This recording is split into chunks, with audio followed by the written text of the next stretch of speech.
আসসালামু আলাইকুম সুপ্রিয় দর্শক, আমাদের নতুন উদ্যোক্তা এসেছেন আমাদের কাছ থেকে কলম তৈরির মেশিন নিয়ে ব্যবসা করার জন্য। এই মেশিন দিয়ে কাজ করা কিন্তু খুবই সহজ। হাতে কলমে আমরা সব কিছু প্রশিক্ষণ দিয়ে দেই, আপনাদেরকে সরাসরি দেখাই এই মেশিন দিয়ে কীরকমভাবে কাজ করে এবং কলম বানানো কতটা সহজ।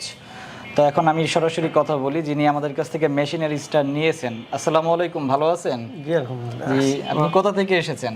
আমি হবিগঞ্জ থেকে এসেছি মূলত। হবিগঞ্জ থেকে? হবিগঞ্জ, হ্যাঁ। আচ্ছা, হবিগঞ্জ সদরই আছে। হবিগঞ্জ সদর থেকে আমাদের কাছ থেকে কলমের মেশিনটা নেওয়ার উদ্দেশ্যে। জি জি, আমি আসলে আপনার পূর্বে অনেক ভিডিও দেখছি।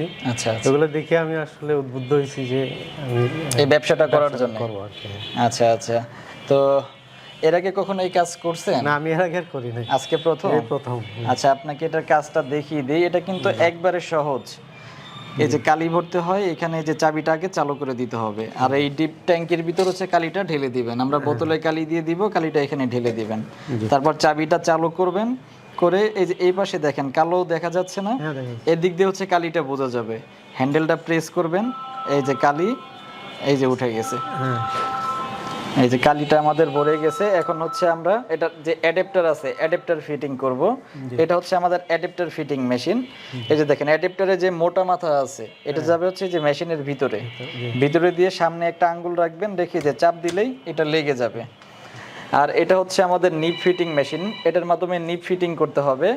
এই যে নিপের যে মাথাটা লেখে, এই মাথাটা মেশিনের ভিতরে দিবেন। জি, ভিতরে দিয়ে সামনে আঙ্গুলটা রাখবেন, এই যে একই রকম ভাবে রেখে যে চাপ দিবেন, লেগে গেছে। প্রসেসটা খুবই সহজ। কলম কিন্তু রেডি। এখন শুধু এটাকে এয়ার টাইট করতে হবে। এটা আমরা যে এয়ার টাইট করব এখন এই মেশিনের মাধ্যমে। এটা হচ্ছে এয়ার টাইট করে আমাদের ইলেকট্রিক লাইন দেওয়া আছে। এটা দিলে মিনিমাম 10 মিনিট ঘোরাতে হবে।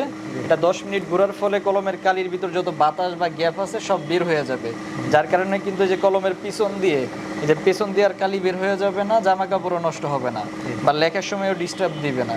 আগে কিন্তু যে আমাদের ছোটবেলায় যখন কলম ব্যবহার করতাম, কিছুক্ষণ পর পর পিছন দিয়ে ফু দিতে হইতো, কালি লিখতে চাইতো না, কারণ তখন হচ্ছে এই এয়ারটাইট প্রযুক্তিটা ছিল না। যার কারণে জামা কাপড় নষ্ট হইতো। এখনকার কলমে কিন্তু সচরাচর এটা দেখা যায় না, জামা কাপড় নষ্ট হয়। আর আমাদের প্রায় মানে কোনো কাপড় চোপড় নষ্ট হওয়ার আগে ওটা হচ্ছে কলমের কালি ভরতো। আচ্ছা, তো এইভাবে হচ্ছে এয়ার টাইট করতে হবে মিনিমাম 10 মিনিট। আমরা যেহেতু ভিডিও করতেছি সেজন্য অল্প একটু এয়ার টাইট করে দেখাই কলমে ঠিকঠাক মতো লেখা যায় কিনা। তো আপনি যখন কলম প্রোডাকশন করবেন বিক্রির উদ্দেশ্যে, তখন অবশ্যই আপনি মিনিমাম 10 মিনিট এটা এয়ার টাইট করবেন।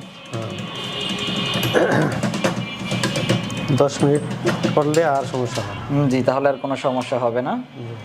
আমরা এই যে মাত্র কলমটা তৈরি করলাম, আর এই যে দেখেন লেখার মধ্যে কোনো ডিস্টার্ব আছে? এই যে বড় করে দাগ দিয়ে দেখালাম। আর ছোট বড় দাগ দিলে কিন্তু কলমে ডিস্টার্ব থাকলে অবশ্যই মাঝখানে ফাঁকা গ্যাপ আসবে। এই জন্য বড় দাগ দিয়ে দেখালাম। স্পষ্ট লেখা এবং পাবেন, এবং ভালো কোয়ালিটির কাঁচামাল পাবেন আমাদের কাছে। যদি কলমের কাঁচামাল ভালো না নেন, তাহলে মেশিন যত ভালো নেন, তাহলে কিন্তু সেটা কখনোই ভালো কলম তৈরি হবে না। ভালো মেশিন নিতে হবে, ভালো কাঁচামাল নিতে হবে, তাহলে ভালো সার্ভিস আপনারা পাবেন।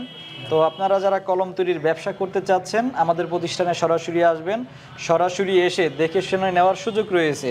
মেশিন কেনার আগে তো সব দেখছেন, দেখাইছি আপনাদেরকে নাকি? হ্যাঁ, অবশ্যই দেখছি। আচ্ছা, এরকম দেখার সুযোগ আছে। প্রয়োজনে আসবেন, দেখবেন, বুঝবেন।